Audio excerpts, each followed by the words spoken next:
بەڕێزان خانەوادە و خێزانی خەلکانە خۆشەویستەکانمان بەخێر بێن. هیوادارم کە کاتێکی خۆش بەرنە سەر. ئەڵبەت ئەم بۆلانە بۆنەیەکی گرنگەوە نیسبەت ئێمەوە کە ئەمە دەرارە لە شناسی نەتەوەیی خۆمان دەکات. سەرێک ئێمە ئیحتیمالی پێ بین ئەوەنە زیاتر ئەتوانین خۆمان بتەرمێن یا خۆمان بتوانین جێگیر بن لە هەموو ئەو بابەتانەی کە پەیوەندی بە شناسی نەتەوەیی خۆمانەوە.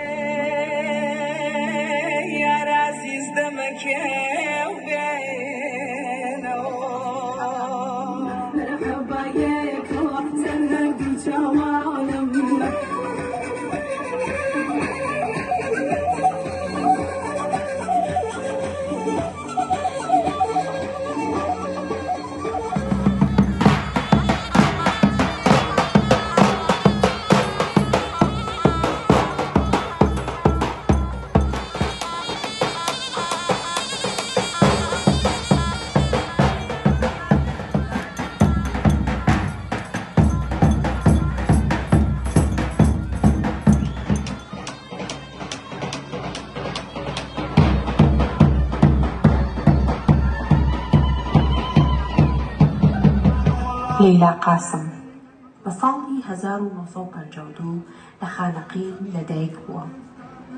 چالاکوانێکی سیاسی کورد بوو کە ڕژێمی بەعسی عێراق لە بەغدا لە سەرداریدا. قازی محەممەد ناسراو بە پێشەوە دادوەرێکی کورد و سەرۆککۆماری مەحەبات بوو. ئەو یەکێک بوو لە کەسایەتە بەڵێنباڵیەکانی نێوچین و کردی. ساڵی 1936 لەدایک بووە. سیا چەمانەبێژی کووردە کە بە شێوازی هەورانی سیا چەمانە دەڵێت.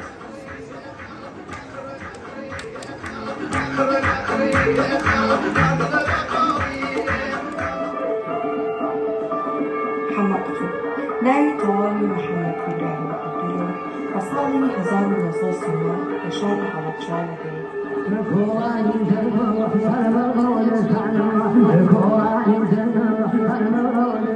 بۆ خاک و نەتەوە و نیشتیمان هەیە ئینشاءالله سەربەرز و سەرفرازە بن. بەدیعە عەبدوڵڵا حەسەن ناسراو بە بەدیعە باتاش لەدایک بووی 1946 لە سلێمانی. خانمە شانۆکارێکی کوردە.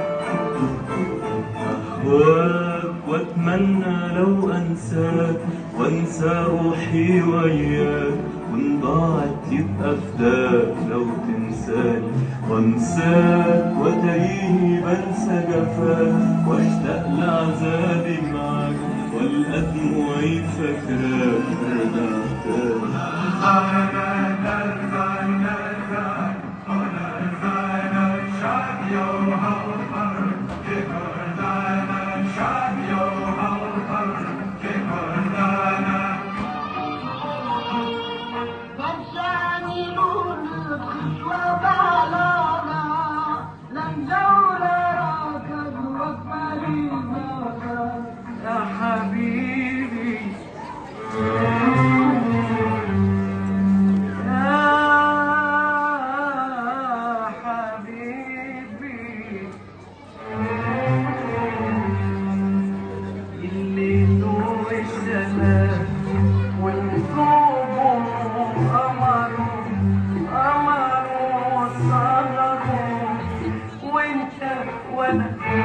يا حبيبي أنا يا حياتي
وێتانم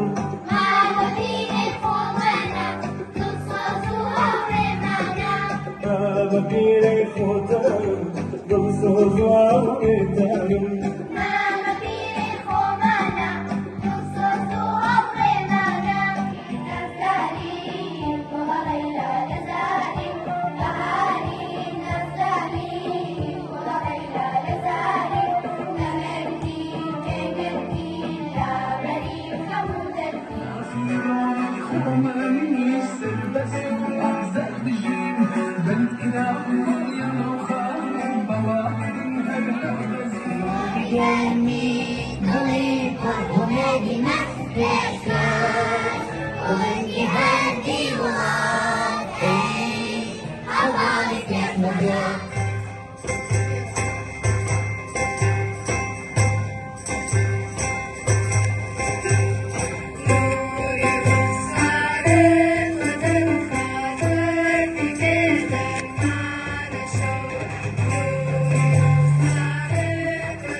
ئەم کاتتان باش بینەرانی خۆشەوی زاتینەوە لاتان بۆ بڕگەیەکی تری بەرنامەکەمان ئەوی ژوورژانی بابەتێکە شارە زەردەواڵەی وروژێنێ بابەتەکەمان باز لە خوێندن لە سەردەمی کۆن و خوێندن لە سەردەمی تازە بۆ ئەم مەبەستەش میوانداری دوو خانمی بەڕێزمان کردووە با یەکەم جار لە فاتمە خان و بیانوژین فاتمە خان ئەتوانین بۆمان باسکەیتۆتە چەنی سەرەتایی خۆنەوە ڕۆڵی گیان زۆر سپاسی ئەم بەرنامە جوانەتانەکەم و ئەو کامێرایانەی پشتیشەوە سپاسی کاکەکانی دۆشەکەم هەنێ شتیشیانیان لە دەموچاوم نازام خراپەیان نا ڕۆڵێکیان من تا شەشی ئیفتیدایم خۆنووە بەخوا دوو ئەوانەی ئەمانە شەزانم و دوو نەوەشم پێگەیانوە باوڕێم بۆ لای ترێخان باشە ترێخان ئەتوانین بۆمان باسکی لە سەردەمی تۆ ئێستا خوێندن چۆنە تۆزە قسەمان بۆ بکە Hello everyone, my name is Trekar Zan. Thank you for inviting me. Such an honor to be here.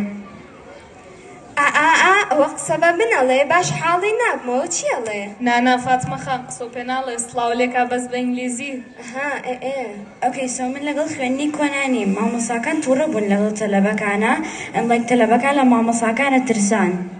ڕۆڵی گیان ترسێکی وەڵڵاو کاتە قەیر و ئیحترامێ بوو پێسا هەیە من مامۆسامە بینی حەو کۆڵان خۆمە شاردۆ